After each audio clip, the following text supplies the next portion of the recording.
We know that 33-year-old Christopher Watts is spending the night in jail, accused of killing his pregnant wife and his 2 little girls. He would reach out and help anybody that needed help with anything.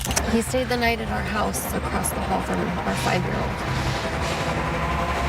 That'll help me. When you look at their photos, they seem like the definition of perfection. A smiling husband, 2 beautiful daughters, a baby boy on the way, a perfect, happy family. But behind those carefully filtered Facebook posts was a darkness so deep-ended in one of the most chilling family murders America has ever seen. This is the story of Chris and Shanann Watts, a story of secrets, lies, and unthinkable betrayal. In the quiet suburbs of Frederick, Colorado, behind white picket fences and Instagram-perfect smiles, a chilling secret was buried beneath the surface. Chris and Shanann Watts appeared to live the dream. A picture-perfect family with 2 darling daughters and a baby on the way. To strangers, they were the definition of happiness. The kind of family that made whispers of relationship goals flutter through social media feeds around the world. But in the shadows of their seemingly flawless life, something dark was festering, something deadly. What began as whispers of doubt and suspicion would soon violently shatter the facade, revealing a terrifying truth no one saw coming. Because sometimes, the most innocent smiles hide the deepest betrayals. They seemed like the perfect couple, but they were far from perfect. Shanann Watts, at 34, was a thriving entrepreneur, always upbeat, always sharing videos of her 2 girls, 4-year-old Bella and 3-year-old Celeste. Her husband, Chris, worked for an energy company. Soft-spoken, calm, devoted. Neighbors described them as the perfect couple. Social media made sure everyone knew it. But what the world saw wasn't reality. It was a carefully curated illusion. By the summer of 2018, that suburban dream had started to crumble. Shanann noticed something strange. Chris had become distant, emotionally cold. Her friends saw the change too. She texted one of them, writing that Chris said he didn't want their 3rd baby. "He's changed," she wrote. "I don't know who he is anymore." Her instincts were right. Behind her back, Chris was involved with a co-worker, 30-year-old Nicole Kessinger. They'd met just weeks earlier at work, and their relationship was moving fast. In fact, too fast. Both began Googling love advice. He searched when to say "I love you" in a new relationship. She searched, "Man I'm having an affair with says he will leave his wife." Chris wasn't just lying. He was reinventing himself. He created a secret folder hidden inside a fake calculator app to store private messages and photos from Nicole. While Shanann posted family photos online, Chris was building his fantasy of a new life, one without his wife and children. It was August 2018. Shanann was 15 weeks pregnant with a baby boy they had already named Nico. She returned home from a business trip at 1:48 a.m. on August 13th. Her friend Nicole Atkinson dropped her off after their flight. Remember the name? This friend would become the key to cracking this case. Because the next morning, Shanann missed a doctor's appointment and stopped answering calls. Alarmed, Atkinson showed up at the Watts home. Chris acted strangely calm. He said Shanann had taken the girls to visit a friend, but something about his demeanor was off. While the police searched the empty house, Chris was pacing and texting, too controlled, too rehearsed. A tiny clue was about to blow everything apart. Here comes the breakthrough. A neighbor offered police the footage from his doorbell camera. Footage that would expose Chris's lie. The video showed Chris backing his truck into the garage at 5:27 a.m. For hours, he went in and out of the house, loading the back of his truck. The neighbor, uneasy, whispered to the officer, "He's not acting right." Police now knew Shanann and the girls never left that house alive. But Chris wasn't done pretending. He went on TV that very night, pleading, "Shanann, if you're out there with the kids, please come back. This house isn't the same without you." It was a performance, one the world would soon see through.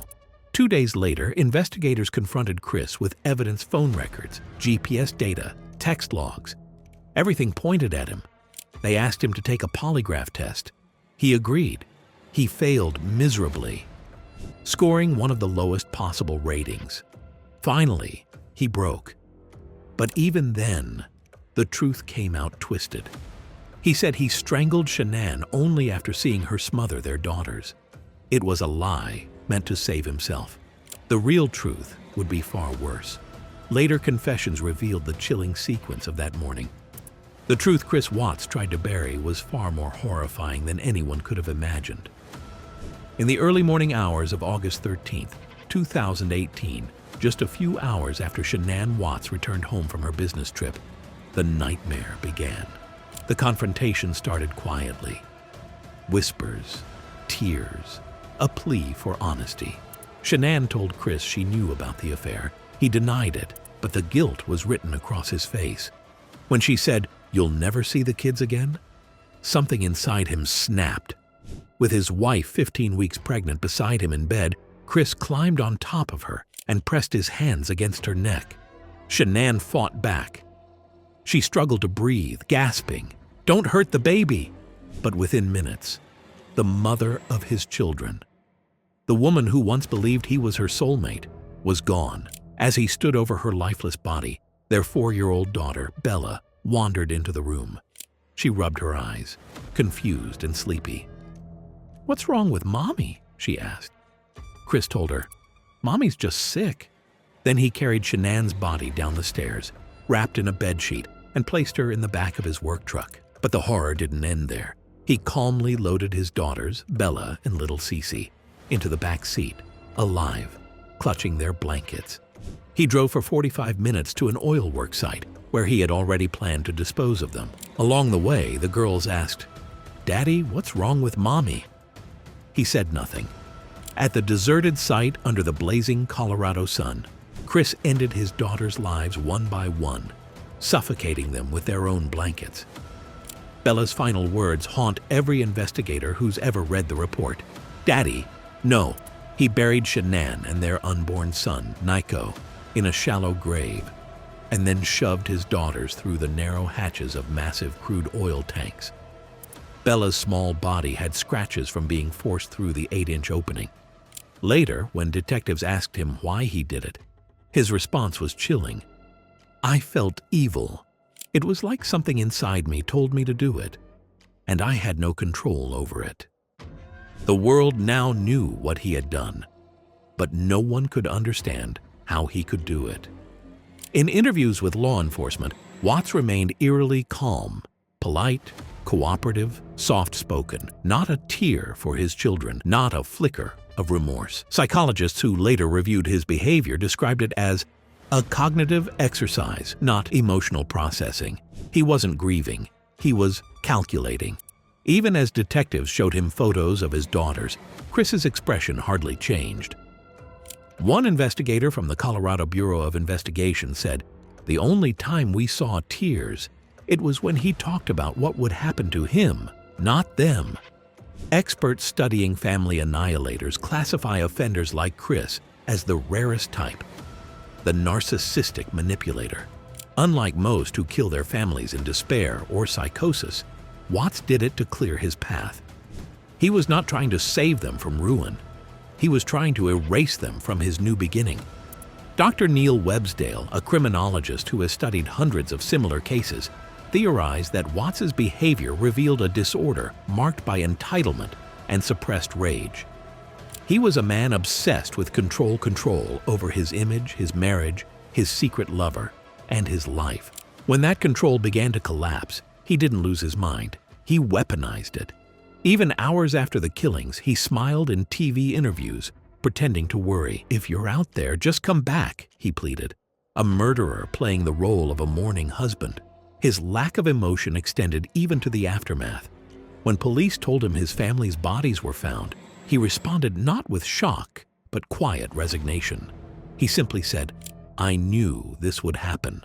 When prison psychologists later examined him, many said what made him so terrifying wasn't rage or insanity, but detachment. Chris Watts didn't explode.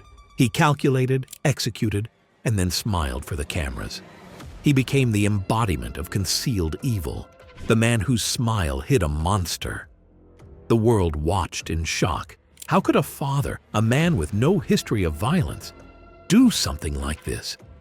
Even Chris's parents struggled to comprehend. His mother told reporters she thought Shanann's controlling personality pushed him too far. His father said he couldn't believe his son would ever hurt those girls. But denial couldn't change the truth. On November 6, 2018, Chris Watts pleaded guilty to 9 charges, including 5 counts of first-degree murder. The death penalty was taken off the table at the family's request. They didn't want more killing. He was sentenced to 5 life terms without the possibility of parole, plus decades more for tampering with the bodies and ending Shanann's pregnancy. He was transferred to Dodge Correctional Institution in Wisconsin, where he remains under 24-hour protection. Chris spoke again months later, telling investigators he was consumed by darkness. He said, "If I hadn't met Nikki, this never would have happened." Nicole Kessinger disappeared from public life after the murders. She told police she had no idea Chris was married, yet digital forensics told a different story. She had Googled Shanann Watts nearly a year earlier and, days before the murders, searched for wedding dresses. After the case broke, she searched online for Amber Frey, the mistress in the Scott Peterson murder case, and even her book deal and net worth. Was it curiosity or intention? The world may never know. Every text, every selfie, every Facebook post from Shanann now feels haunting. The woman who believed in love, family, and positivity was silenced by the man she trusted most. A Netflix documentary, American Murder. The Family Next Door later pieced together hundreds of hours of footage, showing how meticulously Chris maintained his facade, a smiling suburban husband hiding a sociopath. In one piece of police body cam footage, viewers claimed to see a small figure, a girl, darting behind a couch in the Watts home. Some called it a ghost, an apparition of one of the daughters. Others said it was just the child of Shanann's friend who had come to help that day. Maybe it was nothing, or maybe it's the house itself refusing to let the truth rest. Chris Watts's case became a symbol of modern evil. The man next door who kills quietly, efficiently, without warning. Even FBI profilers called him an anomaly, because most family annihilators end their own lives. Instead, Chris chose to live with his actions, sitting in silence, writing letters that describe himself as swallowed by darkness. He once said, "I felt evil. I felt like I could kill anything." They were the perfect couple, until they weren't. Behind that pristine family photo lay a man desperate to escape his own life, and a woman who sensed the storm coming but couldn't stop it. Evil, it seems, doesn't always look like a monster. Sometimes it smiles at you from across the dinner table. This is the Chris Watts story. One man's deception that destroyed everything pure around him. If this story kept you on edge, it's your turn to look deeper. Hit subscribe and step into the investigation, because the next case is already waiting for you.